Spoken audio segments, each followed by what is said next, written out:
Buenos días, profesora.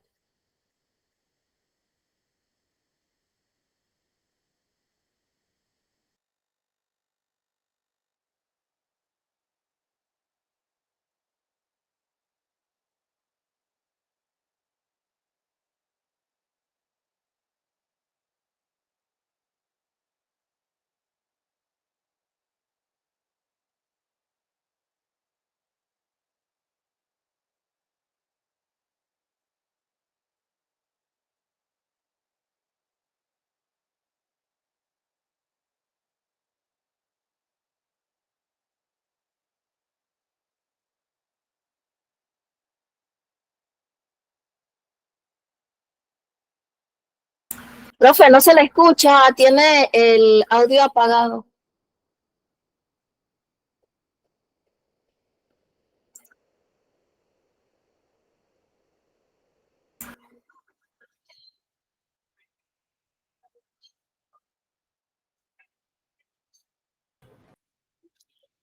Hola, buenos días. Buenos días. Buenos días. Buenos días. Espero que estén bien. Feliz domingo. Vamos a empezar nuestra clase o a continuar las clases que hemos venido participando durante estos días. Continuando entonces con nuestro diplomado referente a los medios alternativos a la solución de conflictos. El día de hoy, pues entonces vamos a hablar de lo que son los documentos esenciales para lo que es la mediación, la negociación y el arbitraje. Necesito que me digan si logran ver la presentación. Sí. ¿Sí? Solo que, bueno, tendrá que actualizarla para que pueda pasar las diapositivas.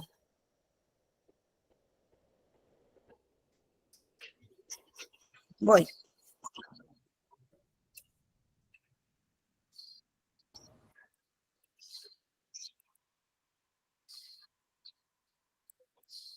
Uh-huh.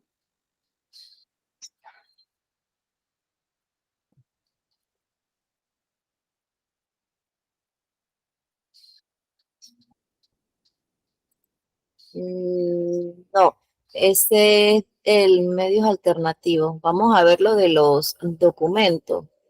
Sí, ya voy para allá. Uh-huh.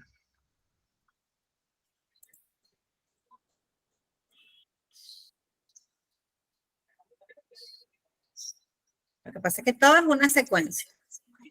Ah, excelente. Okay. Epa. Ah, perfecto. Ahí ya ven, ok. Vamos entonces a hablar hoy acerca de los documentos legales en mediación, negociación y arbitraje. Recordemos entonces que cuando nosotros estamos hablando de conflictos y cuando vamos a instaurar o tenemos alguna pretensión, siempre vamos a necesitar la consignación de algunos documentos legales o documentos fundamentales que van a ser necesarios para nosotros poder tramitar a través de estos medios alternativos a la solución de conflictos, poder tramitar y impulsar todo este aparataje. Cuando nosotros hablamos de los documentos legales, estos documentos legales tienen dentro de la resolución de conflictos o en estos procesos legales de resolución de conflictos, tienen una importancia. Dada esta importancia, esto le va a dar una óptica formal. Y esta óptica formal va a estar concatenada con cada una de las leyes o el ordenamiento jurídico de cada país en específico.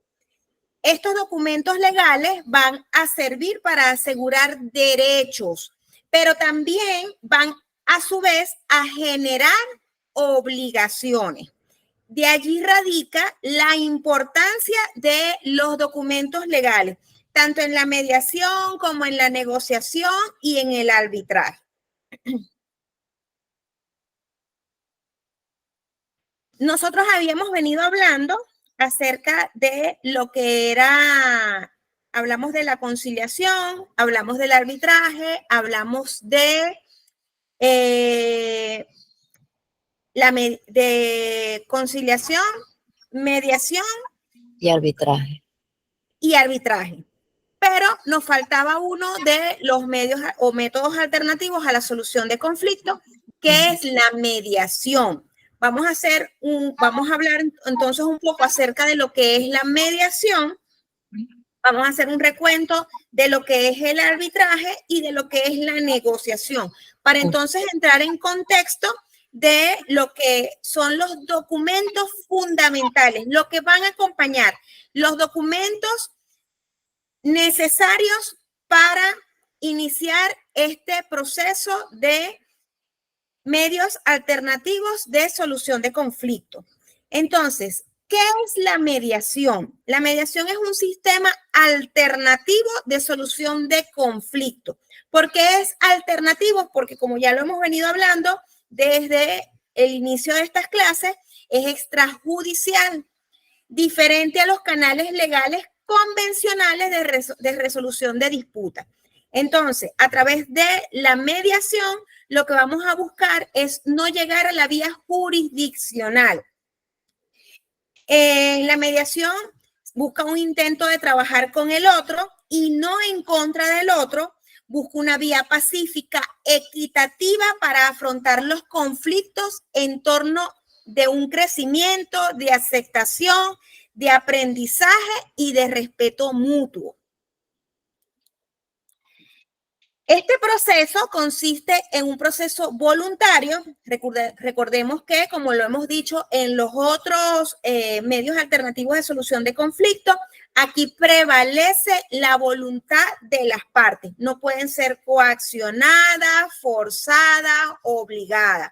Un proceso voluntario, es un proceso flexible. ¿Por qué? Porque no lleva en sí grandes formalidades. Es participativo de resolución pacífica de conflictos, en el que dos partes que están enfrentadas voluntariamente buscan a una tercera que va a ser imparcial, que va a servir de mediador, es decir, que va a tratar de que estas dos partes lleguen a un acuerdo en un acuerdo satisfactorio, que pues esa disputa que estas dos partes tienen lleguen a una sana resolución.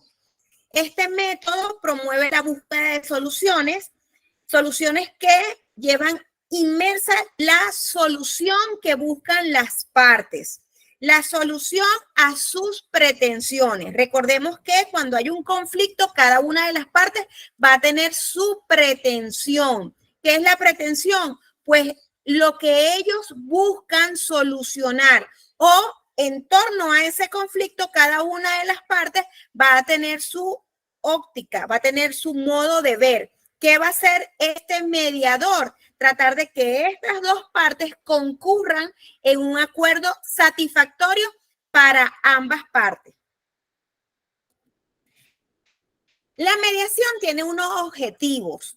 El objetivo de la mediación no es el acuerdo en sí, el acuerdo per se, sino que va a facilitar, la figura del mediador va a facilitar que se establezca una nueva relación entre las partes de conflicto.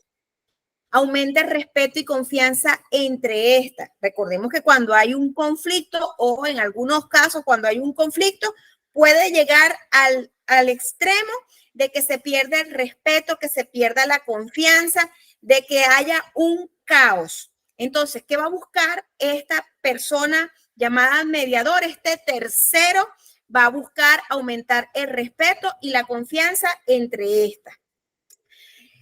Parte importante es corregir percepciones e informaciones falsas que se puedan tener respecto al conflicto. Recordemos que cada parte va a tener su percepción. Cuando hay un conflicto, cada una tiene su forma de ver. Cada una puede haber recogido informaciones falsas sobre ese conflicto. Entonces, ¿cuál va a ser la figura de este mediador? Pues corregir esas percepciones e informaciones falsas que se puedan tener respecto a ese conflicto. Va a crear un marco que facilite la comunicación, ese puente que ayuda a que dos personas puedan entonces sentarse, hablar y establecer acuerdos. Entonces, él va a buscar transformar. Recordemos que cuando hay un conflicto, pues ese puente, podemos decir que ese canal de comunicación está roto y pues lo que va a buscar la figura del mediador ser ese puente de comunicación entre estas dos partes que están en conflicto. La mediación, como los otros métodos alternativos a solución de conflicto de los cuales habíamos venido hablando, también tiene unos principios. Dentro de estos principios hablamos el poder ejercer las propias partes, que ellos son los que controlan el proceso y la decisión. ¿Por qué? Porque es a voluntad de partes, no puede ser coaccionado, forzado, obligado. Es necesario que las partes estén motivadas, es decir, que sea voluntad de ellos, porque deben estar de acuerdo en cooperar con el mediador para resolver su disputa. Imagínense que tengamos dos partes que no quieran mediar o que no quieran ni siquiera, que no quieran mediar, porque al final puede ser que no quieran llegar a un acuerdo de mediación, pero que no estén dispuestas ni siquiera a sentarse a hablar. Entonces, allí estamos en un momento en que no lo va a tener fácil el mediador. Entonces, ellas deben estar dispuestas a cooperar con el mediador. La neutralidad del mediador es importante, ya lo veníamos hablando, debe ser imparcial, no puede estar parcializado con ninguna de las partes, su balanza no se puede inclinar en favor de ninguna de las dos. El mediador debe preguntarse sobre la existencia de alguna circunstancia susceptible de crear parcialidad en el desarrollo de la misma. Fíjense que en muchas oportunidades, aquí esto es un ejemplo claro en el que el mediador pudiera verse inmerso en una situación de conflicto, y es que pues ese mediador esté pasando por un proceso similar o esté pasando por una situación similar a la que la extraen las partes, pues allí él puede ver resquebrajada su imparcialidad, porque obviamente somos seres humanos, no nos desligamos de ser seres humanos, y entonces pudiéramos ponernos en la posición de la parte afectada. ¿Por qué? Porque nos sentimos nosotros afectados en virtud de ¿qué? De una situación similar por la que estamos pasando en ese momento. Entonces, es una de las preguntas que debe hacerse el mediador. ¿Hay alguna circunstancia que pudiera crear alguna parcialidad de mi parte durante el desarrollo de la conciliación? Ya que el mediador debe tomar parte a favor de todos y trabajar en un proceso equitativo. Es decir, como ya los hemos venido hablando, no inclinar su balanza en favor de nadie. O sea, algo así no. Tiene que estar equitativo. ¿Cómo vamos? ¿Vamos bien? Vamos bien, profe, vamos bien. Profesora, gracias. Excelente, ok. Otro de los principios de la mediación, la confidencialidad. Ya lo hemos venido hablando también durante las clases pasadas. La confidencialidad es importante, ya que rige el principio de reserva. ¿De reserva de qué? De todo dato, de todo lo que allí se manifieste, de todos los datos de identificación de las partes, del hecho en sí, de la resolución, debe mantenerse en privacidad absoluta. Es una garantía para las partes. Una garantía que debe ser previa a esa sesión, porque las partes en muchas oportunidades pueden tener temor de recurrir al proceso de mediación por ese mismo temor de que pueda salir a la luz pública algún tipo de datos, algún tipo de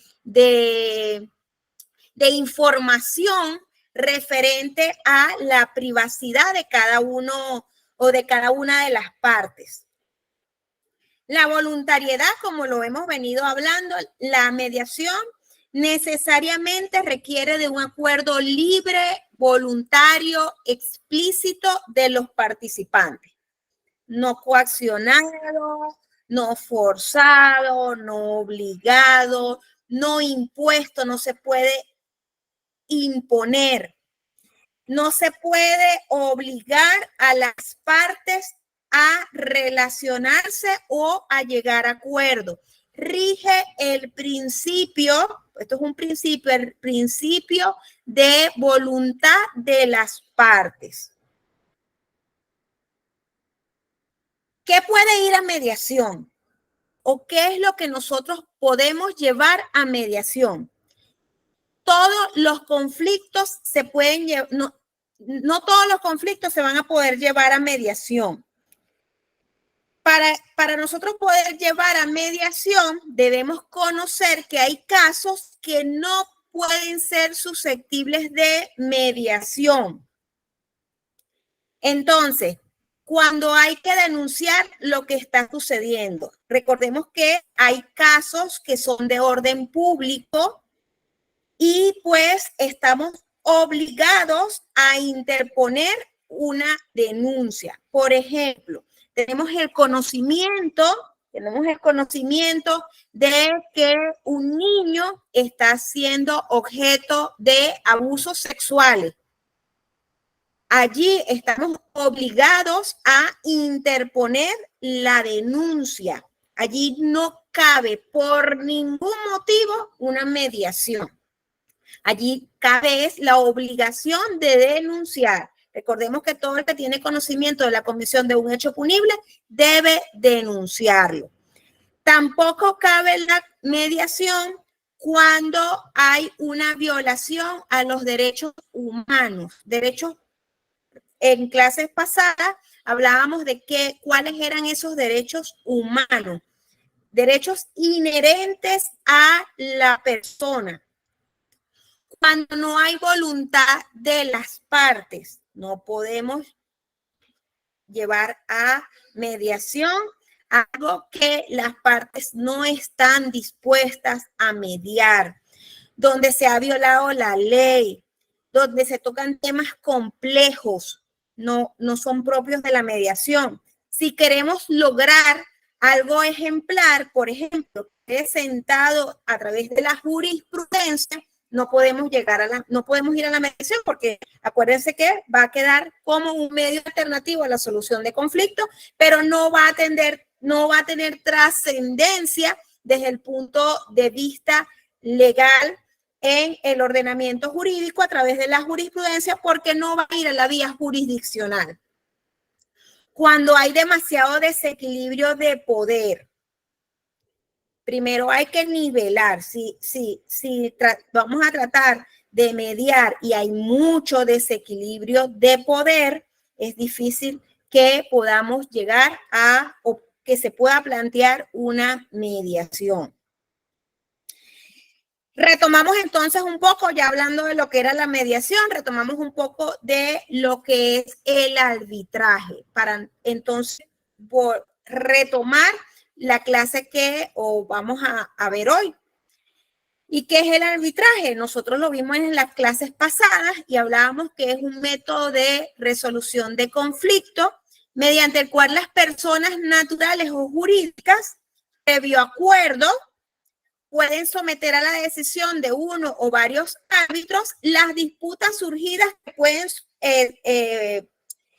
que pueden devenir en materias de su libre disposición. Recordemos que algo importante, materias de libre disposición. Así ellos lo van a dejar sentados, que esas materias de libre disposición, es decir, que no son de orden público, sino que las partes puedan disponer de ellas, van a ser tratadas a través de la figura del arbitraje. Debe existir un acuerdo previo, que a través de ese acuerdo previo las partes van a renunciar a la vía jurisdiccional y que van a tratar ese conflicto a través de la figura del arbitraje. Algo también importante es que recordemos que estas figuras, lo que son los medios alternativos a la solución de conflictos, lo que buscan es una mayor celeridad, que no se disponga o que no se pierda en el tiempo, sino que la solución sea rápida, sea expedita y que además no implique un alto costo, es decir, que no sean onerosas, sino que pues sean menos costosas y más rápidas. Además de que el arbitraje es un sistema heterocompositivo, se caracteriza porque una persona individual, que en este caso va a ser un juez o árbitro, que también pudiera ser colegiada. Cuando nosotros hablamos de un tribunal colegiada, es que esa figura del arbitraje, en vez de estar integrada por un solo árbitro, va a estar integrada por lo menos 3 árbitros, pero eso lo van a decidir las partes. Esos árbitros tienen que ser imparcial, van a resolver el conflicto planteado entre las partes por medio de una resolución que va a tener efecto de cosa juzgada, es decir, que no puede volver a plantearse nuevamente, y que esa sentencia se llama laudo arbitral. A esa resolución acerca de ese problema o acerca de ese conflicto, una vez que el tribunal o el juez o ese árbitro decida, lo vamos a llamar laudo arbitral, que es lo mismo que una sentencia, pero que va a emanar de un árbitro, a través de la figura del arbitraje. Entonces, el arbitraje es un mecanismo alternativo de solución de conflictos mediante la cual las partes difieren, es decir, le dan la potestad a unos árbitros o a un árbitro la solución de una controversia relativa a asuntos de libre disposición. ¿Cuáles son aquellos asuntos de libre disposición? Aquellos que las partes puedan disponer de él o aquellos que la propia ley autorice. Es decir, que no sean de orden público. Vamos entonces a hablar un poco acerca de lo que es la negociación. La negociación la vimos también en clases pasadas, retomando un poco y recapitulando para entonces hablar acerca de cuáles son esos documentos fundamentales que debe contener ese proceso de negociación, mediación, arbitraje. Entonces, de acuerdo a Ríos, él señala que negociar es una acción mediante el cual 2 o más personas tratan de resolver un asunto.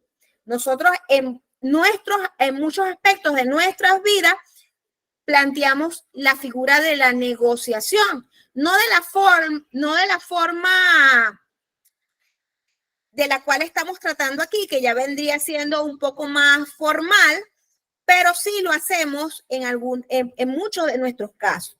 A través de esta figura, buscas resolver. ¿Qué se va a resolver? Solucionar un asunto que necesita ser negociado, asunto que pueda llevarse o que pueda tratarse a través de la figura de la negociación, que es otro método alternativo a la solución de conflicto. Cuando hablamos de negociar, nos referimos entonces a una manera civilizada de resolver conflictos mediante un proceso de búsqueda y formalización de acuerdos que satisfagan los intereses de cada una de las partes. A través de esta figura, entonces se va a buscar obtener por otros medios que serían más costosos, que va a asegurar compromisos duraderos de las partes con el fin de lograr acuerdos útiles para las mismas.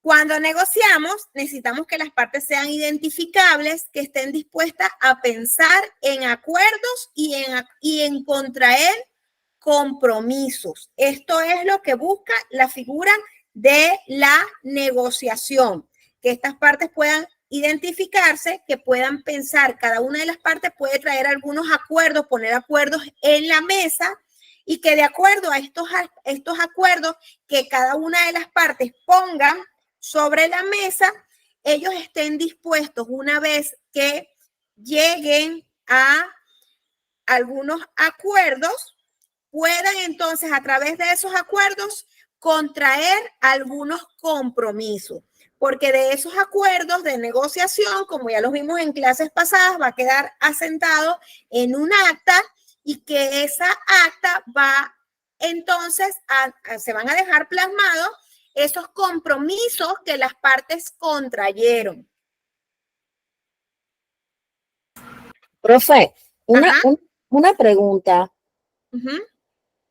¿Esos acuerdos se pueden llevar previamente ya en un documento para presentarlos en la mediación? Ok, no llevas los acuerdos como tal, sino propuestas. Puedes hacer propuestas. Muy porque bien. los acuerdos de negociación son los que ya van a quedar asentados en el acta. Es decir, cada una de las partes, recordemos que cuando estamos negociando, vamos a suponer que estamos en nuestra vida normal, común y corriente, y que alguien o hay algún conflicto entre las partes. Y vamos a buscar que estas dos partes lleguen a un acuerdo. Cada una de estas partes pueden llevar sus propuestas. Cada una lleva su propuesta. Y al final, que ellos se pongan de acuerdo y establezcan esos acuerdos de negociación, eso es lo que va a quedar asentado. Pero las partes no llevan acuerdos, llevan propuestas. Los acuerdos van a ser cuando ya lleguen a un consenso. ¿Me entendieron? Sí, claro. O sea, no hay que llevar un documento como tal, sino que al final todo se plasma en el acta que va a confeccionar entonces el conciliador, el mediador. Usted lo puede llevar como si fuese un acuerdo, pero al final no es, porque recordemos que están dos partes. Entonces, no habría sentido de que usted lleve solamente ya los acuerdos y que la otra esté obligada. Recordemos que aquí rige el principio de voluntad entre las partes. Entonces, ¿qué pasa? Que si ya cada una lleva el acuerdo, entonces, o por lo menos esta parte ya lleva el acuerdo y esta no tiene la oportunidad de también hacer su propuesta, y estaríamos entonces violentando el principio de voluntariedad de las partes. Entonces tienen que ser ellas quienes hagan sus propuestas y que esas propuestas que hagan parte, cuando lleguen a un consenso o a un acuerdo, eso quede ahí establecido. ¿Por qué? Porque eso los va a obligar. Y esas partes deben estar de acuerdo en contraer obligaciones. Ok, muy bien. Exacto. Qué bueno que me estaba oyendo. Ajá. Le tenía otra preguntita, Okay. profesora. Cuando hay en un conflicto, una solución de conflictos, perdón, y el objeto del tema es tomar decisiones sobre un menor de edad. El menor de edad puede estar en la mediación si cumple con lo requerido en el código de la familia de que tiene una edad para opinar, para decidir, bueno, no para decidir, sino para que sea escuchado a él también. ¿Eso es posible?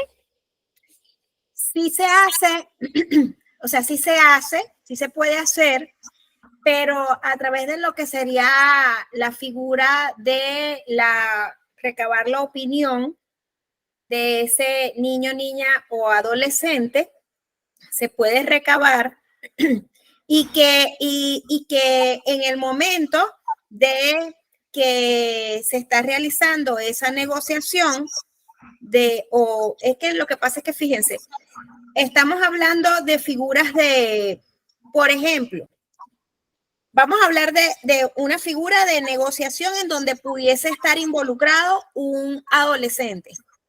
Negociación de contratos deportivos. Uh-huh.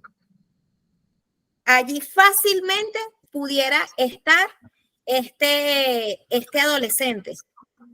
Obviamente, la participación de él quizás no va a ser tan, pero sí, él es el protagonista y pudiera estar en esa negociación de contratos deportivos que en muchos casos llegan a firmar contratos deportivos a la edad de 17 años. Son todavía adolescentes. En ese proceso de negociación están ellos. En ese proceso de negociación, fíjense, va a estar la figura de la persona que los va a contratar. En ese proceso de negociación va a estar el adolescente, sus padres y el representante legal de ese adolescente, que puede ser su entrenador, su manager, y allí van a acordar, y este es el ejemplo más claro de lo que pudiera ser una negociación. Allí ellos van a firmar unos acuerdos de negociación. Pero fíjense, pudiera ser que no lleguen a ningún acuerdo de negociación, que simplemente esta persona no esté interesado en firmar ese contrato deportivo con esta organización porque le están ofreciendo muy poco dinero. Entonces, eso es parte de la negociación. Eso es parte de la negociación. Negociar ese contrato deportivo pudiera ser que a través de la figura de la negociación, porque ellos no, mire, esta parte está ofreciendo esta cantidad de dinero y esta parte dice, no, mire, eso es muy poquito, yo necesito más dinero y aparte de que necesito más dinero, necesito también un bono extra para estudio. Entonces aquí ellos consideran, bueno, entonces yo pudiera darte un poco menos de cantidad de dinero, pero un bono mayor por estudio. Entonces aquí esta parte pudiese asentar o pudiera entonces aceptar y pactan. Llegan a un consenso y a un acuerdo de negociación. ¿Me entendieron? Sí, profe, perfectamente. Ese es uno de los ejemplos más fáciles y allí está entonces el adolescente, allí pudiera estar él porque realmente allí lo que se está negociando es algo inherente a él. Ok, entonces, cuando hablamos de negociar, nos referimos entonces de una manera civilizada de resolver conflictos mediante un proceso de búsqueda y formalización de acuerdos que satisfagan los intereses de cada parte. Lo que se busca con ello es obtener por otros medios que serían más costosos, o sea, obtener de una forma más rápida que a través de otros medios que serían más costosos, como lo que ya hemos venido hablando, a través de dar impulso a el órgano jurisdiccional. Esto va a asegurar conflictos duraderos entre las partes con el fin de que estas partes lleguen a acuerdos útiles. La mediación, entonces aquí vamos a entrar un poco a lo que es la materia. La mediación de unos documentos legales. Cuando nosotros vamos a hablar acerca o cuando vamos a iniciar el proceso de mediación, necesariamente vamos a necesitar llenar o cumplir con unos extremos. Dentro de estos extremos que necesitamos cumplir y que necesitamos que queden asentados dentro de este proceso de mediación, tenemos documento de consentimiento informado en mediación y el acuerdo de confidencialidad. Vamos entonces a hablar por separado de cada uno de estos documentos legales que van a estar inmersos en el proceso de mediación. El primero de ellos es el documento de consentimiento informado en mediación. Fíjense que es importante que cuando nosotros comenzamos o cuando se comienza a hablar acerca de la mediación, el mediador debe informar detalladamente a las partes que van a ser objeto de mediación o que se va a buscar la mediación entre ellos. Él le debe informar detalladamente en qué consiste ese método alternativo de solución de conflicto. Es importante que se le informe detalladamente a las partes en qué consiste la figura de mediación. Esto lo debe hacer el mediador en su discurso inicial. Es decir, cuando comience el proceso de mediación, explicar en qué consiste ese proceso de mediación. Indicarle que es un medio de solución alternativo de conflicto, que es pacífico, que no es adversarial, que pues va a hacer de una forma un poco más sencilla, más rápido, menos oneroso, explicarle todo. Y de eso va a quedar asentado en un acta o en un documento que pues allí se debe llenar y que allí debe quedar acreditado que se cumplió con esa formalidad. Aquí tenemos entonces un modelo de lo que sería el consentimiento. Aquí hablamos también de lo que las partes deben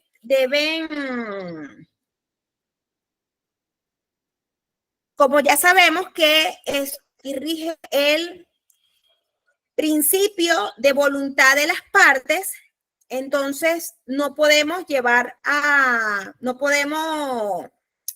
o necesariamente deben las partes firmar ese consentimiento, dar el consentimiento de que pues desea a través de la figura de la mediación llegar a una solución de su conflicto. Por lo tanto, entonces esa persona, una vez que se le ha explicado todo acerca de lo que implica la figura de la mediación, por eso es importante que a esa parte se le explique lo que es la figura de la mediación detalladamente, porque entonces después que a ella se le explica detalladamente en qué consiste la figura de la mediación, ella debe llenar un consentimiento expreso. Y este es un modelo de lo que viene a ser entonces la figura o ese documento de consentimiento. Que lleva, esto pudiera, cada quien lo puede hacer de una forma diferente, pero en lo básico, nombre y apellido de la persona, su cédula de identidad, los datos de identificación. Entonces aquí, pues la persona va a indicar, doy mi consentimiento para que las personas encargadas de la resolución de conflictos sean informadas de cuántos datos sean necesarios para investigar los hechos en relación con el conflicto comunicado, así como a que esta información sea de forma confidencial, no pudiendo comunicarlos ni transmitirlos a personas ajenas a este procedimiento. Igual doy mi consentimiento para aceptar la intervención de un mediador en caso de que se considere necesario para la resolución del conflicto. Se le informa o ya se le debe haber informado de los principios informadores de la mediación y entonces allí se le indica para que quede plasmado de qué es lo que esa persona está dando consentimiento y entonces allí se deja plasmado que dentro de la mediación existen unos principios y que la mediación es voluntaria entre las partes, que nadie está obligado a mantenerse en el procedimiento de mediación ni a concluir con un acuerdo, que hay una igualdad entre las partes, que debe haber una imparcialidad de los mediadores, la neutralidad que permita a las partes en conflicto alcanzar por sí mismas un acuerdo de mediación, el procedimiento y la documentación utilizada en el mismo es confidencial, se pone la fecha y esta persona lo va a suscribir. Entonces, fíjense que aquí ella está dando su consentimiento, se le está informando de todo lo que es la mediación. Y aquí también nosotros hablamos de la confidencialidad. Entonces, aquí fíjense que podemos hacerlo de forma separada. Podemos hacerlo separado o de forma conjunta.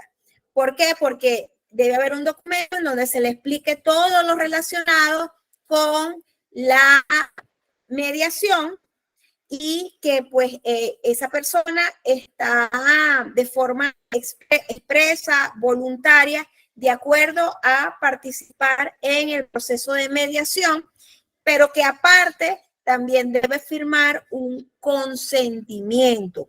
¿De qué? Un consentimiento de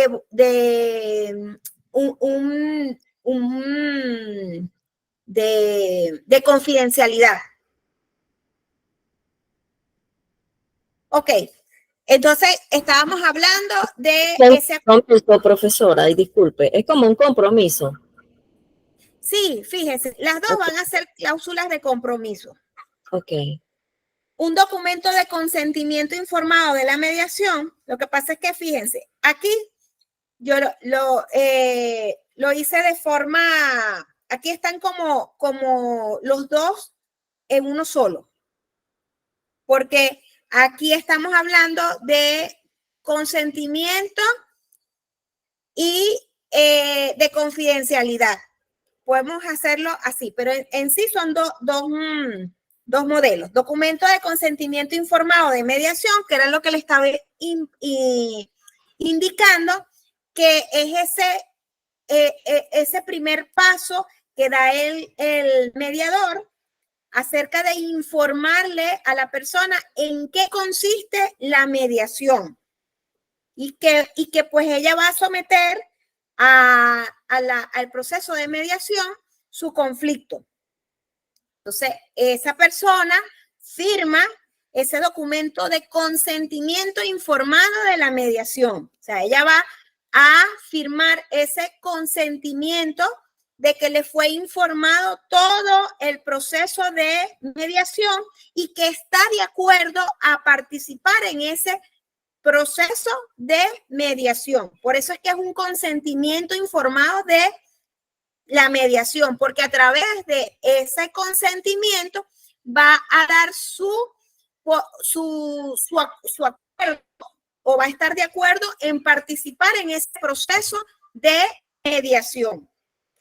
Y el otro documento es el acuerdo de confidencialidad. Es decir, que todo lo que allí se resuelva, que todo lo que allí se trate, que los medios de identificación, los datos de identificación de las partes pues queden reservados. Esa persona también va a firmar ese acuerdo de confidencialidad. La finalidad del acuerdo de confidencialidad es la eficacia y éxito de la mediación. Se pretende evitar el temor o condicionamiento porque las comunicaciones y las informaciones generadas en la mediación pudieran utilizarse luego en contra de las partes. Es un procedimiento posterior de resolución de controversia gracias a la confianza mutua que se les da a la confidencialidad. Las partes tienen libertad de expresarse para alcanzar voluntariamente la solución que consideren oportuna. La finalidad de la confidencialidad determina su régimen jurídico en cuanto al contenido, el ámbito, los sujetos, la duración, las garantías y las consecuencias de su incumplimiento. Eso es parte de lo que allí se va a plasmar referente a la confidencialidad. Fíjense que cuando nosotros estamos hablando de conflictos, pues alguna de las partes pudiera tener algún tipo de recelo en cuanto a exponer ese asunto a través de estos métodos a la solución de conflictos que no son por vía jurisdiccional, y por ello es que se llevan a cabo estos acuerdos de confidencialidad.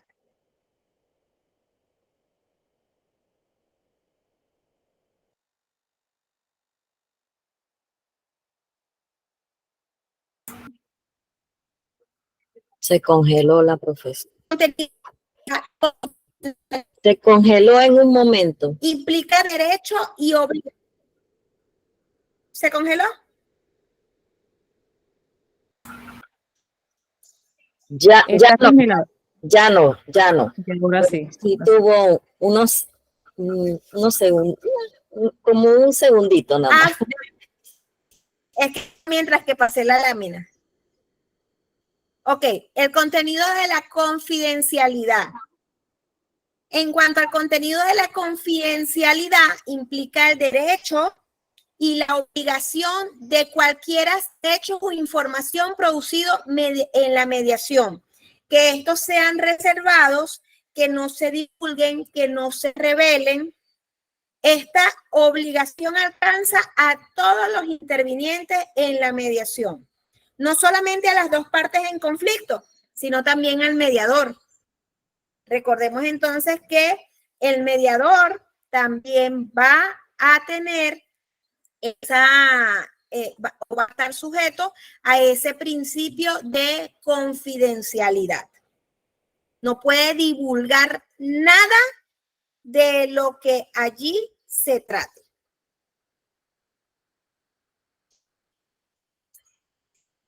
Las cláusulas que integren este documento de confidencialidad es una garantía de preservación de las mismas. Dentro de estas garantías o dentro de estas cláusulas podemos entonces señalar la prohibición de grabación o transcripción de sesiones. Podemos entonces también señalar que una vez finalizada esa sesión de mediación, que la misma sea destruida toda la información o los materiales en poder del mediador tras la conclusión de esa mediación. Respecto a ese acuerdo de confidencialidad, se pueden entonces integrar algunas cláusulas dependiendo de lo que las partes quieran dejar plasmado dentro de ese acuerdo de confidencialidad, como por ejemplo, como ya los dije, la prohibición de grabación, que una vez que termine la sesión se destruya todo lo que allí se haya presentado, por ejemplo, videos, por ejemplo, mensajes de texto que hayan llevado a esa sesión. ¿Cuáles creen ustedes que pudiera ser otra cláusula de confidencialidad que pudiese hacendarse en ese acuerdo de confidencialidad? Otra cláusula de confidencialidad puede ser algún secreto profesional que por ley está regulado, y todo lo que se dirima o se converse en ese método alterno de resolución de conflictos, pero puede ser algún secreto profesional o empresarial. Ok. Per se, eso debe estar allí ya inmerso.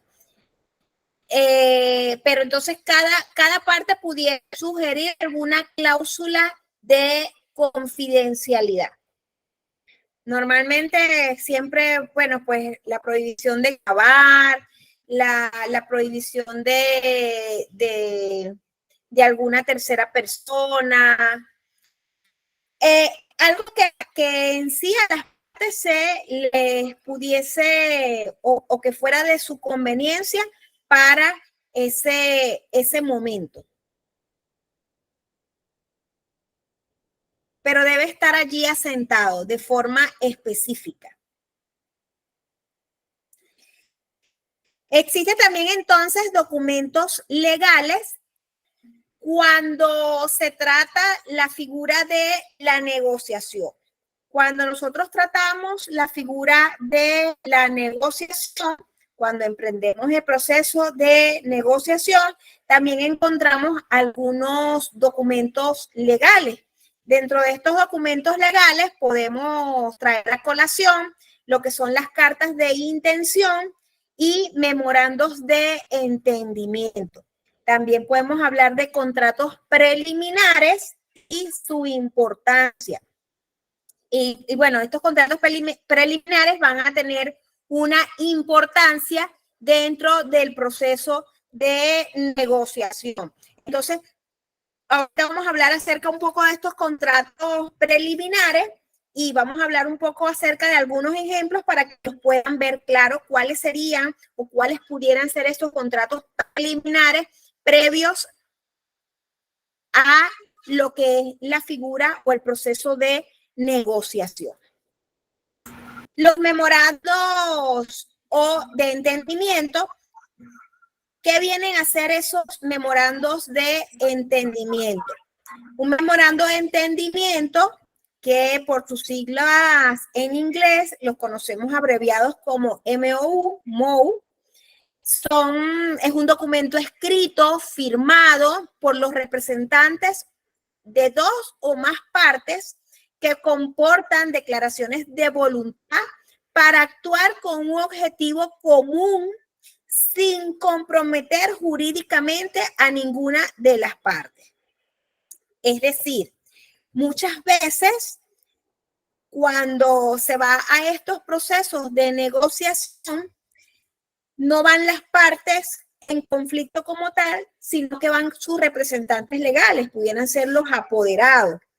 Que estos apoderados pudieran llevar acuerdos o declaraciones de voluntad de las partes.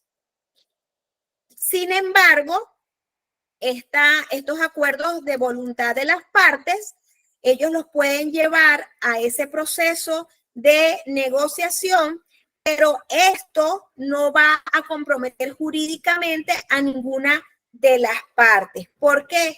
porque recordemos que entonces quienes están sentando en esa mesa a negociar no son las partes como tal, per se, sino sus representantes.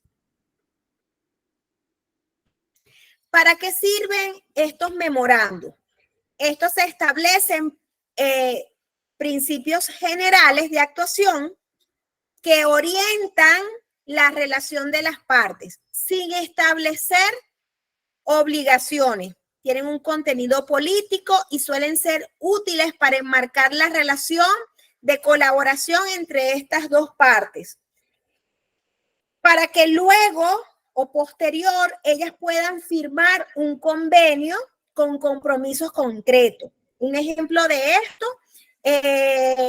podría ser el intercambio de información, organización de jornadas de trabajo conjunta o la utilización de signos distintivos de la otra parte. Es que todo va a depender de lo que se esté negociando en ese momento. Se puede estar negociando jornadas de trabajo, se pueden estar negociando intercambios de información, se pueden estar negociando la utilización de signos, emblemas, se pueden estar negociando contrato deportivo. Todo va a depender de lo que se esté negociando en ese momento. ¿Qué se suelen incluir en estos contratos? Normalmente se suele incluir el objeto o la finalidad de ese memorando, los principios generales que van a presidir, que presiden la relación entre los firmantes, las actividades que las partes podrán realizar en el ámbito de su competencia, la duración. Esto es importante porque esto debe tener un tiempo de vigencia, porque imagínense que esto quede per se, que pues muchísimo tiempo después estos representantes traigan este memorándum. Esto no, o sea, ya tiene que tener un tiempo de caducidad, un órgano de seguimiento de las actividades. En cualquier caso, una cláusula que especifique de forma expresa que ese documento no tiene eficacia jurídica. Es decir, que ese documento per se, ese documento como tal, no va a tener una eficacia jurídica porque simplemente es una propuesta. Dentro de estos documentos también tenemos lo que llaman las cartas de intenciones. Estas cartas de intenciones es el primer documento de la negociación. Este supone el inicio de una relación entre dos o más partes, donde simplemente se fijan las bases para iniciar una negociación. Según las condiciones, las partes deben poder acordar las condiciones en que se realizarán esas negociaciones. Fíjense que en muchos aspectos, pues, las negociaciones se usan en muchos ámbitos, en el ámbito de lo político, en el ámbito de lo laboral, en el ámbito de lo deportivo, en muchos ámbitos. Entonces, esos acuerdos o esas primeras o esas condiciones de cómo se va a llevar esa negociación pueden quedar entonces en lo que llamamos las cartas o asentados en lo que llamamos las cartas de intenciones, que va a ser ese primer documento que va a dar inicio a esa relación entre esas dos o más partes en conflicto que están dispuestas a sentarse a negociar. El contenido de las cartas de intenciones, ese documento va a contener algo muy importante: la fecha de inicio, la duración estimada de la negociación o de ese proyecto de negociación, la información sobre las partes que se van a ver obligadas a llevar a cabo la negociación o proyecto.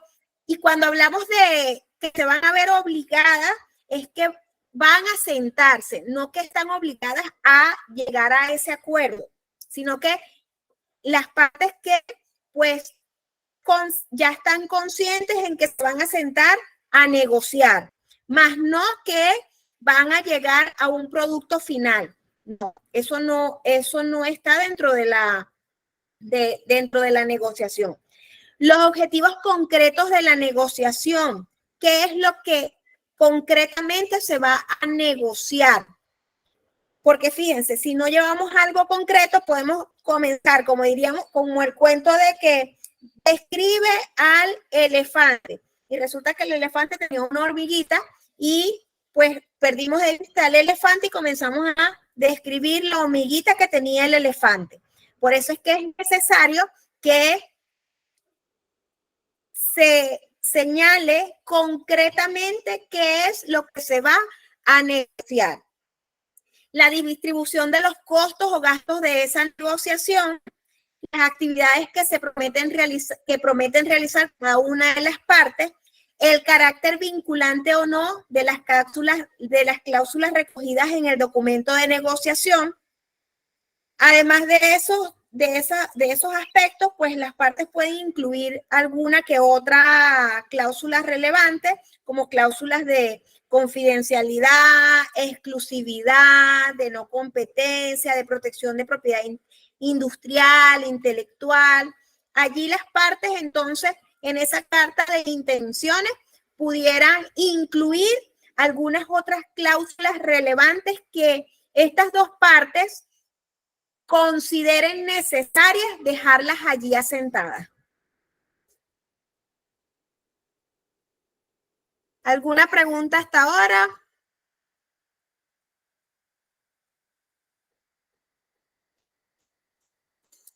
Ok, vámonos entonces con lo que sería el arbitraje.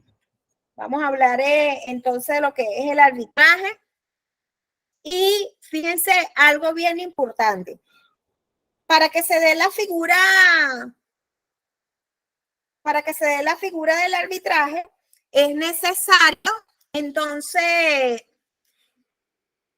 que exista previamente cláusulas de arbitraje en los contratos. Fíjense que es necesario que cuando se redacten contratos, las partes pudieran dentro de sus cláusulas señalar que cualquier conflicto en torno a ese contrato se va a debatir o se va a solucionar, se va a poner en manos de el medio alternativo a la solución de conflicto. En este caso sería el arbitraje. Allí debe quedar asentado y señalado. Para poder entonces, si esto no quedó allí asentado, entonces no se pudiera o no se pudiera obligar a las partes a recurrir al arbitraje. Si allí ya lo dejaron asentado, entonces las partes que estuvieron de acuerdo, porque se supone que cuando dos o más partes suscriben un contrato, recordemos que el contrato es un acuerdo de voluntad entre las partes y que cuando estas partes al suscribir ese contrato estuvieron de acuerdo o estipularon que para resolver todas las disputas que pudieran surgir en torno a ese arbitraje, iban a acudir en torno a ese contrato, iban a acudir a la vía del arbitraje y que en consecuencia eso daba lugar a renunciar a la jurisdicción ordinaria. Es decir, que al ellos comprometerse que iban a recurrir a la figura del arbitraje, en consecuencia renuncias a la vía ordinaria.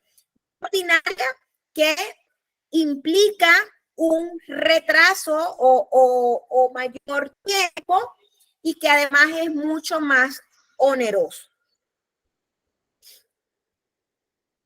Dentro de los documentos legales en el arbitraje, entonces tenemos lo que es que cuando se redacten cuando se redacte la cláusula arbitral, debe dejarse claro cuáles van a ser las reglas de ese arbitraje, cuál va a ser el lugar del arbitraje, la ley aplicable, es decir, la elección de régimen legal, la composición del tribunal arbitral, el lenguaje, otros asuntos que se deben considerar para la inclusión en la cláusula arbitral, pudiera ser el periodo de descubrimiento de pruebas y presentación de documentos, las medidas cautelares, la consolidación, la reparación otorgada, los plazos, los gastos y las costas y los gastos.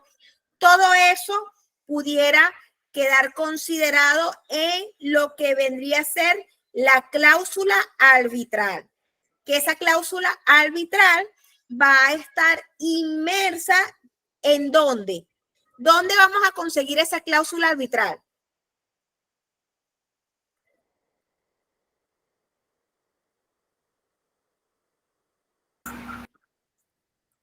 En las normas legales. Ajá, pero ¿cuál va a ser esa norma legal? ¿En qué? ¿Dónde vamos a conseguir nosotros? Yo lo acabo de decir, hace ratito lo acabo de decir. ¿Dónde vamos a conseguir nosotros en esa cláusula arbitral?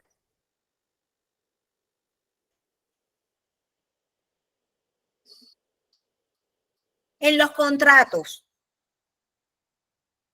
Vamos a retroceder un poquito. Ok, ya, así. Vamos a retroceder un poquito para aclarar, para despejar dudas. Ok. Ok, cuando nosotros dentro de los documentos legales en el arbitraje tenemos lo que son las cláusulas de arbitraje. Cláusulas de arbitraje. ¿Dónde vamos a conseguir esas cláusulas de arbitraje? En los contratos. ¿Qué son los contratos? Los acuerdos de voluntad entre las partes. Dentro de esos acuerdos de voluntad entre las partes, las cláusulas las cláusulas de arbitraje que podemos conseguir es que las partes así lo señalen, que pues cualquier conflicto que surja en torno a qué, en torno a ese contrato que esas partes firmaron, en torno a ese consenso, en torno a esas estipulaciones que lo van a llevar a través de qué figura del contrato. Entonces, esas cláusulas que las partes, esa cláusula arbitral que va a estar contenida dentro de ese contrato, que no va a ser otra cosa, sino ese acuerdo de voluntad entre las partes, va a tener inmerso un compromiso. ¿Cuál va a ser ese compromiso? Que en caso de disputas, esa disputa, ese conflicto va a ser resuelto acudiendo a la figura del arbitraje.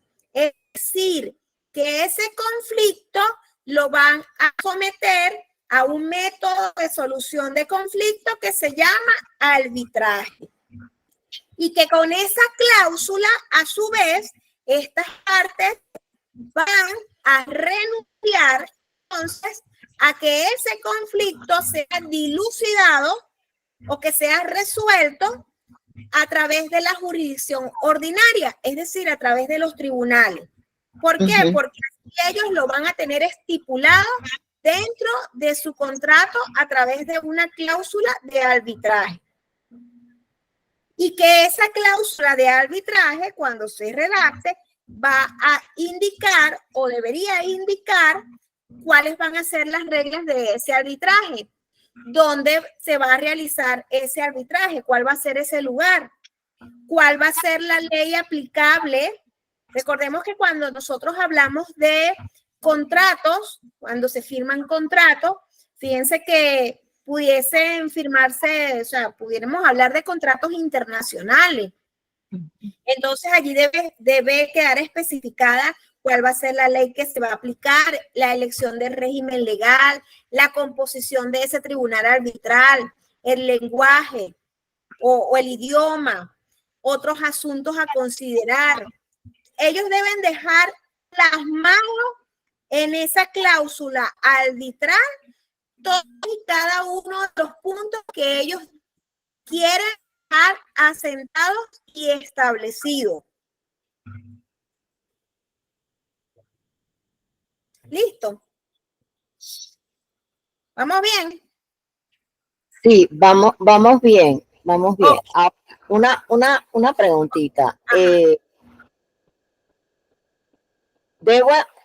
Entiendo que el arbitraje se da por razones meramente, si estoy equivocada me corrige, internacional, o se puede, o el método de arbitraje se puede dar, por ejemplo, aquí en Panamá con una, o sea, tiene que tener una figura extranjera o se pueden dar con empresas panameñas. No, totalmente, mire, fíjese, pudiese darse únicamente con las partes en conflicto pueden ser dentro de una misma jurisdicción, dentro de una misma localidad, dentro de un mismo país. Allí no va a haber distinción. Aquí lo que necesitamos es que haya previo un contrato y que el incumplimiento de ese contrato o los conflictos en torno a ese contrato, pues en vez de llevarlo a la vía jurisdiccional, las partes hayan asentado allí en ese contrato que lo van a resolver a través de la figura del arbitraje. Yo puse el ejemplo del arbitraje cuando firmamos contratos internacionales, porque pudiera darse el caso. Pudiese darse el caso que yo esté firmando un contrato aquí que las partes involucradas, por ejemplo, tenga que ver con importaciones, con exportaciones. Es que pudiese darse, vayámonos a lo amplio de todo lo que pudiese contratar, Entiendo. de todo lo que pudiese contratarse. Entonces, pudiese ser contratos aquí en una misma localidad o en un mismo país, pero pudiesen ser contratos, por ejemplo, yo vivo en Venezuela y yo pudiese realizar o suscribir algún tipo de contrato con alguien que esté en Panamá referente a algunas importaciones y que pudiésemos plasmar entonces en la cláusula arbitral que en caso de conflictos, el mismo sea resuelto a través de la figura de método alternativo a la solución de conflictos, el arbitraje. Y que el lugar de resolver eso no va a ser aquí en Venezuela, sino que va a ser allá en Panamá, y que no va a ser con las leyes venezolanas, sino con las leyes panameñas. ¿Me entienden? Es dejarlo allí aceptado. Ok. O al contrario, que el lugar para el arbitraje no va a ser en Panamá, sino que va a ser aquí en Venezuela. Y que no va a ser con las leyes panameñas, sino con las leyes venezolanas. Pero dejarlo allí asentado. Es necesario dejarlo asentado, porque, por ejemplo, si no se queda ya sentado y nada más ponemos pero resulta que es una relación bilateral entre Venezuela y Panamá, ¿dónde lo vamos a resolver? ¿En Panamá o en Venezuela? ¿Y cuáles leyes vamos a aplicar? ¿Las panameñas o las venezolanas? Entonces, eso debe estar allí asentado o especificado en esa cláusula. ¿Ahora sí? Perfectamente, profesora. ¿Aclarar una duda? Ok, claro. En el caso de que en el contrato no se encuentre esta cláusula arbitral, pero las partes quieren ir al arbitraje, ¿se puede? Pero tendrían que estar ambas partes de acuerdo. Tendrían que estar ambas partes de acuerdo, y sin embargo habría que ver también la jurisdicción que ellos allí lo especifiquen, que esa jurisdicción así lo especifique o así lo requiera, porque por ejemplo, dependiendo de dónde se vaya a resolver esto, porque si se va a resolver en un país que no... Por eso es que es importante que allí se señale, porque pudiera ser que el país en donde se pretende resolver o donde se pretende llevar a cabo la figura del arbitraje no lo reconozca así si no está previamente establecido en esa cláusula. Entonces, debe necesariamente llevar inmersa la cláusula del arbitraje. Vamos a hablar entonces un poco acerca de lo que es la redacción jurídica. Estamos hablando entonces de documentos legales, pero estos documentos legales van a llevar inmersos lo que vendría a ser la redacción jurídica. Y cuando hablamos de redacción jurídica, es ese conjunto de escritos que presentan los abogados utilizando la terminología adecuada. Estos escritos deben redactarse de manera correcta, lo cual no significa que basta que se presenten con buena ortografía, sino que además tienen que estar argumentados tomando como base las leyes vigentes. Es necesario que, además de la buena redacción, ortografía, los términos legales, desprovisto de términos coloquiales, pues que también vayan concatenados con las bases legales vigentes. El lenguaje apropiado en los documentos jurídicos. Es importante que en los documentos jurídicos se utilice siempre un lenguaje apropiado. Ya que cuando nosotros interponemos un escrito, a través de estos escritos se modifican o se extinguen situaciones jurídicas, se ordenan conductas, se resuelven conflictos, se adoptan resoluciones vinculantes, se conceden o se deniegan peticiones, se informan sobre cuestiones con relevancia jurídica, se declaran hechos, derechos, se formalizan acuerdos, se imponen o se cancelan deberes y obligaciones. Entonces, es importante que los documentos jurídicos lleven el lenguaje apropiado y que se haga de la forma más concreta, formal y que todo quede debidamente especificado.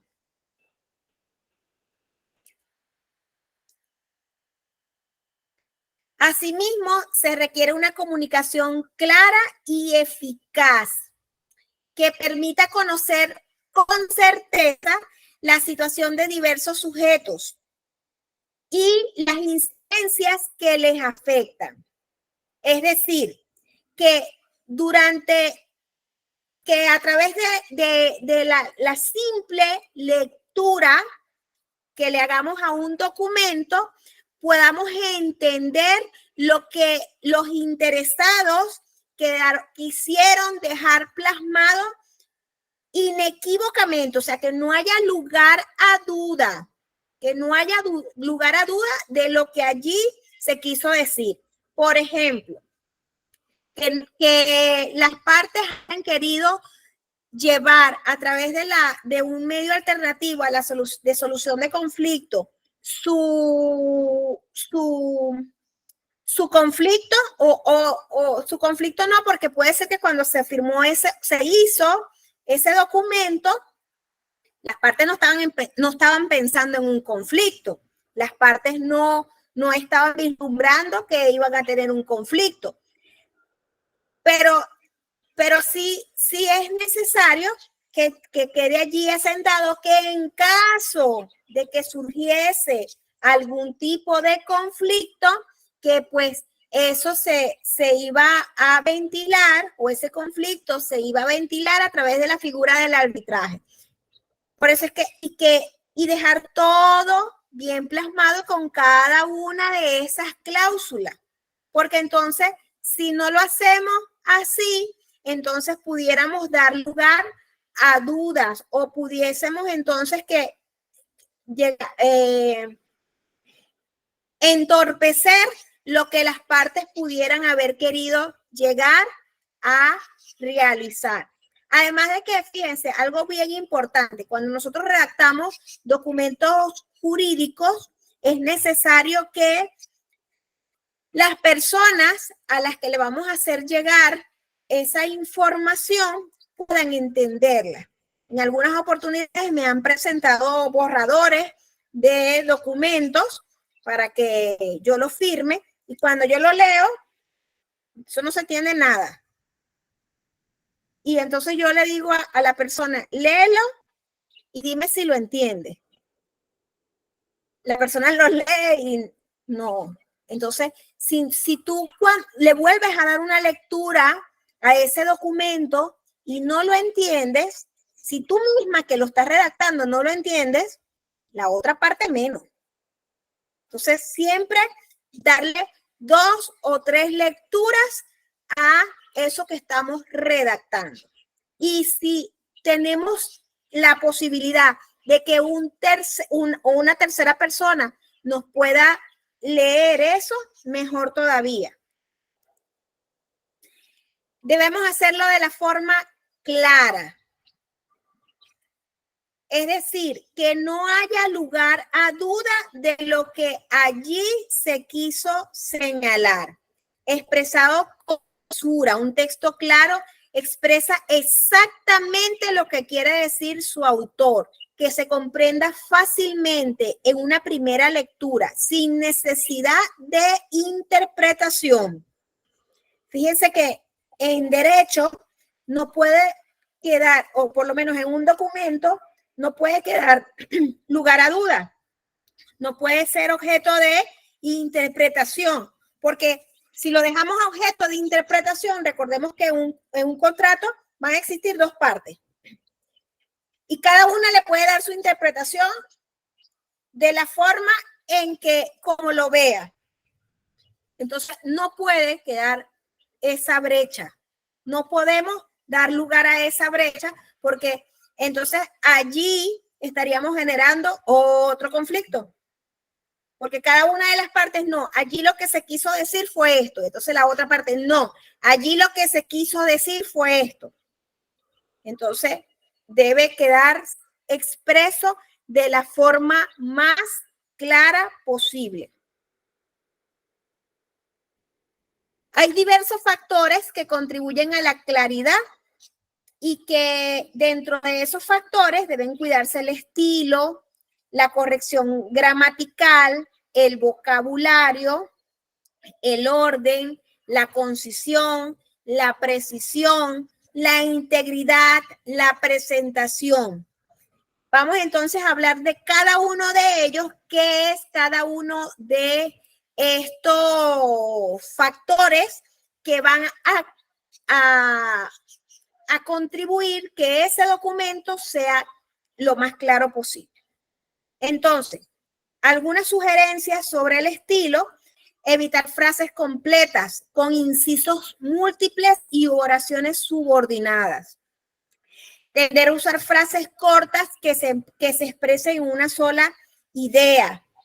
Procurar que las ideas se sucedan ordenadamente, las principales antes de las secundarias y las que anteceden antes de las consecuentes, en frases separadas por punto. Importante, los signos de puntuación. Recordemos que una coma puede cambiarle el sentido a lo que se quiso decir. Dividir el texto en párrafos. Fíjense que no hay ciertas normas de escritura y debemos dividir los textos en párrafos. Un solo texto En algunos casos, pues hace que las ideas se pierdan. Los párrafos se agrupan cada secuencia de ideas con cierta unidad interna. Algunos aspectos referentes a la corrección gramatical. Síntesis correcta, sencilla y directa. La sintaxis tiene que ser la más correcta posible de una forma sencilla, directa. Preferir el orden de las frases más directo. Sujeto, verbo y predicado. Evitar el mal uso y el abuso de la voz pasiva y el gerundio. Cuidar la concordancia de géneros, números y la correlación de los tiempos verbales. Uso correcto y eficaz de los signos de puntuación, lo que acabamos de indicar. Los criterios para la elección del vocabulario. Rico, variado, apropiado al tipo de texto, siempre pensando en el destinatario. Debe ser sobrio, el rebuscamiento de palabras, prescindir de fórmulas arcaicas, evitar tecnicismos innecesarios, tanto jurídicos como de otras ciencias, evitar el uso innecesario de palabras o frases hechas en otras lenguas.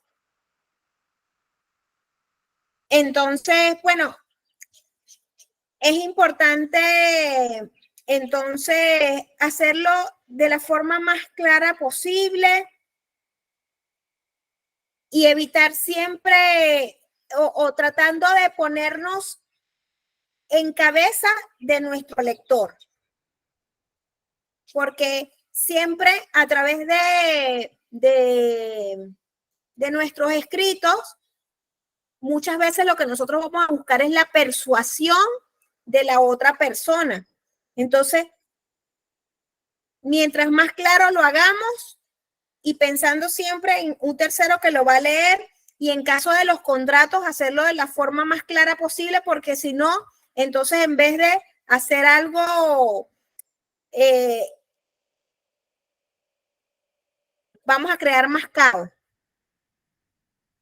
Y es lo que se quiere evitar. Si nosotros vamos a hacerlo a través de figuras de medios alternativos a solución de conflictos, lo que vamos a crear más caos, entonces siempre buscar que eso sea lo más claro posible. Ordenado. Necesariamente necesitamos un orden. Para que el texto sea claro es necesario que lleve un orden. Algunas de las orientaciones para facilitarlo es la reflexión, los esquemas, los borradores. Antes de empezar a redactar conviene determinar con la mayor exactitud lo que vamos allí a plasmar, el mensaje esencial, qué se va a transmitir, cuál va a ser su función, de qué se dispone. Fíjense que si vamos dentro de algún contrato, vamos a dejar establecido alguna cláusula, pues que esa cláusula lleve un orden, como lo acabo de señalar en la lámina anterior, lugar, fecha, que todo lleve un orden, para que así, pues entonces no se les vaya a perder ningún detalle o vayan a omitir algún dato. Entonces, si lo hacen de una forma ordenada, nosotros vamos entonces a evitar que dentro de este inmenso cúmulo de información se nos vaya a perder algún dato importante o de relevancia. Coherencia lógica. Esto es súper importante, que llevemos un orden en la exposición, que dentro de esta redacción haya una coherencia. Y volvemos entonces al ejemplo de el elefante. No podemos tratar de hablar o tratar de plasmar algo acerca del elefante y desviarnos y entonces comenzar a escribir acerca de la hormiguita que tenía el elefante y desviar toda la atención de lo que realmente o lo que era fundamental para nosotros, para entonces desviar nuestra atención o en algo que no era relevante a lo que se necesitaba en ese momento. Cada frase debe estar ligada a la lógica. Las ideas de un párrafo o su idea general deben tener coherencia con referencia al párrafo anterior. A menos de que pues vayamos a cambiar lo allí asentado, pero entonces debe estar allí plasmado o debe quedar allí plasmado. La articulación, si el documento es extenso o de una estructura compleja, conviene darle una articulación visible que facilite la comprensión de su orden lógico. Y nos vamos entonces a lo que vienen siendo los contratos. Los contratos tienen cláusulas. Imagínense lanzar todo eso así como una lluvia de ideas. No es conveniente, ¿cierto? O sea, imagínense un contrato que no lleve cláusulas, sino que sea así un disparar de ideas, una lluvia de ideas allí puestas sin llevar una secuencia. Entonces, debe haber una numeración de párrafos, suficientes títulos, inclusión al comienzo del documento, un índice o sumario en caso de que sea necesario. En los contratos, pues llevar sus cláusulas, que todo esté de la forma más ordenado posible. Conciso. Expresar con la mayor exactitud y brevemente posible. Emplear el menor número de palabras posible, pero siempre es importante completar la idea. Fíjense algo bien importante. Emplear el menor número de palabras posible. Eso está perfecto. Pero siempre completar la idea. No hablar o no. A veces tendemos a hablar y como hablamos, escribimos. Y tendemos a hablar corto o nos comemos algunas palabras o no completamos las ideas. En un contrato, si vamos a hacer un contrato, no puede quedar lugar a duda de qué es lo que queremos plasmar. Olvidarnos de los adornos, de las ponderaciones innecesarias, de la redundancia. Ser preciso. Es importante que podamos ser precisos. Cuando hablamos de precisión, estamos hablando de exactitud. ¿Qué es lo que nosotros queremos señalar? Y fíjense que yo les indicaba que cuando hablamos de exactitud, debemos hacerlo utilizando pocas palabras, pero siempre concluyendo con nuestras ideas, dejando plasmada la idea en concreto. Completo. Lo que hemos venido hablando, yo creo que desde el inicio de las clases. Siempre es necesario que el documento contenga todo lo necesario, según su naturaleza, según su finalidad, según el régimen jurídico, sin necesidad de consultas o informaciones complementarias. Debe comprobarse siempre en el texto que contenga los datos, los elementos exigidos para las normas jurídicas aplicables, lo que son esenciales al concreto contenido de ese documento y cualquier otros que sean necesarios en torno a las circunstancias del caso. No puede quedar lugar a dudas, como lo señalamos en la primera clase. Lugar, fecha, hora, los términos o lapsos de cumplimiento, porque si no lo dejamos allí especificado, entonces podemos acarrear otro conflicto más a las partes. Elegante. Sin perder la concisión, que es importante, y la funcionalidad del lenguaje jurídico, debe procurarse una sobria elegancia. Es decir, deslastrarnos de la vulgaridad, el desaliño, el desenfado, lo coloquial, sino que pues darle un rostro o una imagen de elegancia a nuestro escrito. Cuando hablamos entonces de elegancia, contribuyen elementalmente a la elegancia de un escrito culto algunos detalles como cuidado esmerado en la ortografía. Importantísimo. Importantísimo que cuidemos la ortografía, la puntuación, la acentuación. Recordemos que esto puede cambiarle el sentido a lo que allí nosotros queremos plasmar. Rigor de las concordancias, género y número. Evitar las rimas entre palabras cercanas, fluidez del estilo, evitar todo lo recargado o lo altisonante, evitar el abuso de expresiones, como por ejemplo decir mucho, es decir, esto es, por tanto, por consiguiente, como hemos dicho. Evitar tanto la obsequidad como la lisonja, como la descortesía, la falta de respeto.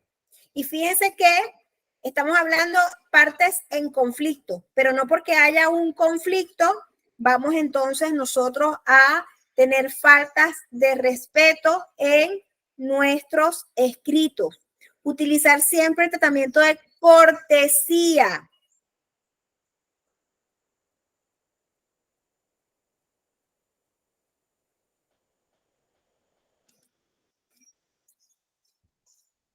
Ok, bueno, nos quedan 20 minutos de clase. ¿Cómo vamos?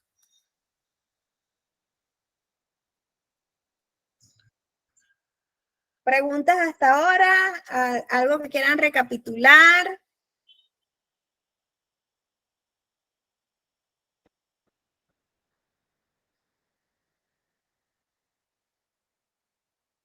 Por ahora todo bastante comprensible, gracias.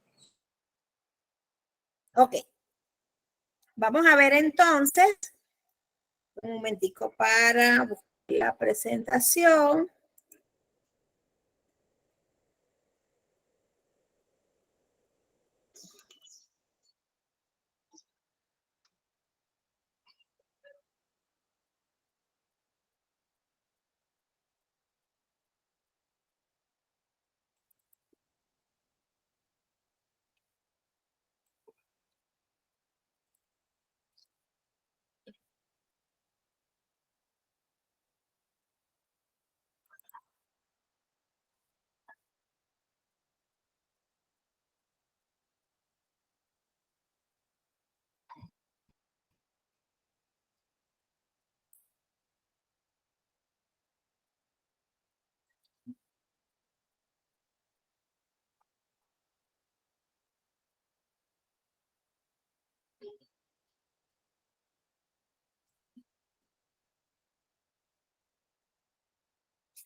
Vamos a ver entonces un modelito de un acuerdo de confidencialidad.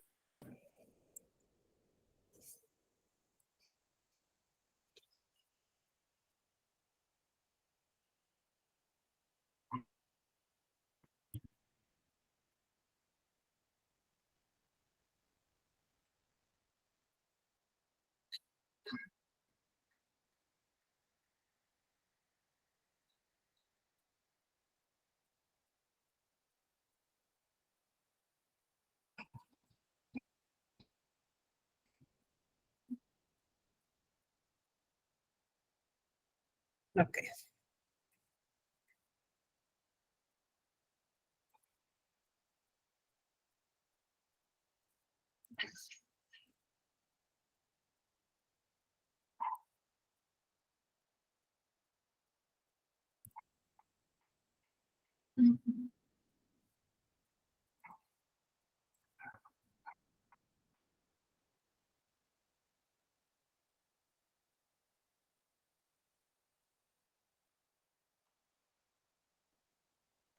Ok.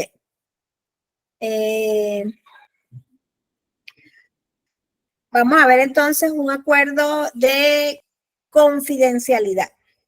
Fíjense que estábamos hablando de algunos de los documentos importantes o fundamentales cuando hablamos de o cuando vamos a someter un proceso a la mediación, cuando vamos a o someter alguno de estos procesos, pudiéramos hablar también hasta de en la negociación, los acuerdos de confidencialidad que pueden llenar las partes. Entonces, tenemos un acuerdo de confidencialidad entre una parte que vamos a denominar A y una parte denominada B. Vamos entonces a, importante, llenar la fecha de ese acuerdo. Entonces, ponemos reunidos de una parte, representado en este acto, el nombre completo, su dirección, todo completo, todos los datos de identificación de la parte que vamos a denominar A. Luego vendría todos los datos de identificación de la parte que vamos a denominar B. Entonces, dejamos entonces asentado, fíjense que lo identificamos plenamente. Allí pues va a depender de de qué partes son y la vamos a identificar. Luego de esto van a señalar que la parte A y la parte B recibirán en adelante la denominación de parte por separado y las partes de forma conjunta. Se reconocen ambas partes con la capacidad legal suficiente y poder bastante para este acto, y a tal efecto manifiesta. Fíjense que allí ellas van a manifestar y ustedes allí lo van a dejar asentado. Primero, que parte a través allí lo señalan, desarrolla investigaciones del campo, allí lo señalan, que parte B es una empresa que desarrolla su actividad en el sector de, allí lo van a dejar señalado, que parte A y parte B desean intercambiar determinada información relativa a describir, y allí lo vamos entonces a describir todo lo que ellos allí quieran intercambiar. Esa información relativa a lo que ellos allí quieran dejar asentado. Luego, añadir algunos otros expositivos explicando por qué se quiere llegar a ese acuerdo de confidencialidad. Luego de esto, pues entonces las partes desean proteger la anterior mencionada información y allí lo van a dejar asentado. Y fíjense, lo que nosotros estábamos hablando hace rato acerca de llevar un orden. Entonces aquí vienen las cláusulas. En esta cláusula vamos a dejar asentado el objeto,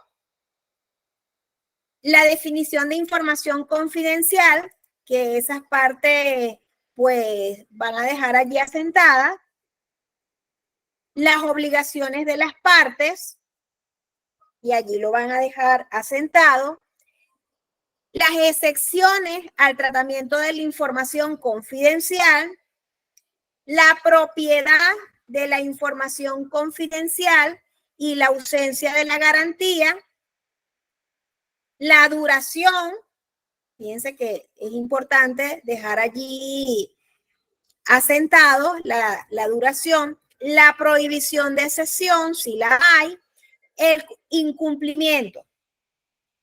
¿Qué va a pasar en caso de que las partes incumplan? Allí lo van a dejar asentado.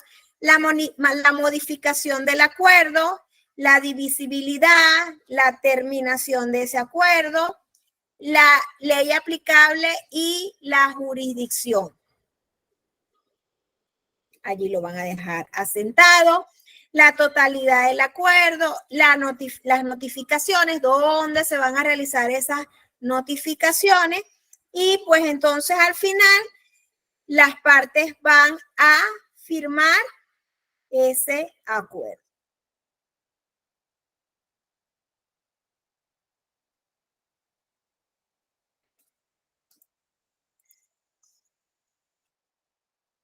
¿Preguntas? Algo que quieran manifestar, informar, preguntar. ¿Cómo les ha ido a ustedes referente o han tenido la oportunidad de, por ejemplo, en la conciliación, de redactar o suscribir estos acuerdos?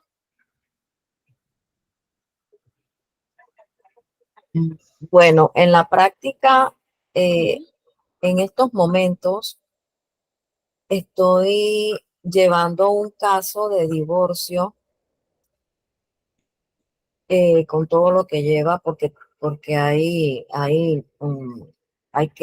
reglamentación de visitas y todo lo demás, pero el tema más controversial es el tema de la división de los bienes y que, bueno, ahorita no he podido como aterrizar, llegar a un acuerdo con la esposa y bueno, me ha sido un poco, está un poco recia, pues, pero bueno, confío primero en Dios de que esta semana podamos concretar la propuesta. Ok. Bueno, en nombre de Dios, que todo le salga bien. Claro. Confiemos que sí, que todo lo aquí aprendido, pues lo pueda poner en práctica. Sí. Y que todo le salga bien. Entonces, bueno, no me quiero despedir sin antes darle las gracias por la oportunidad de poder estar acompañándolos durante estas semanas de clase, de permitirme acompañarlos y, por supuesto, deseándoles que tengan un feliz fin de semana, lo que queda ya del domingo.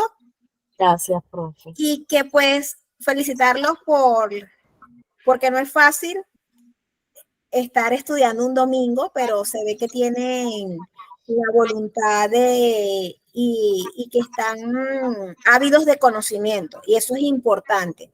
No dejar nunca de estudiar, porque en la medida que dejamos de estudiar, pues cada día somos menos profesionales. Así es. Y en el caso de nosotros que somos abogados, o los que somos abogados, pues en la medida que dejamos de estudiar, cada día seremos menos abogados, porque esta es una carrera que hay que estar constantemente estudiando. Entonces, bueno, mis mejores deseos para ustedes y esperando que disfruten lo que queda del domingo. Si tienen alguna pregunta, si no, nos despedimos.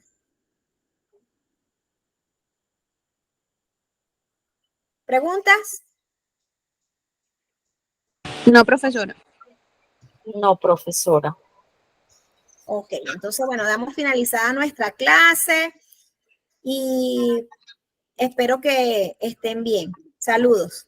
Saludos, profe. Gracias, profesor. Saludos, bonito día. Igual.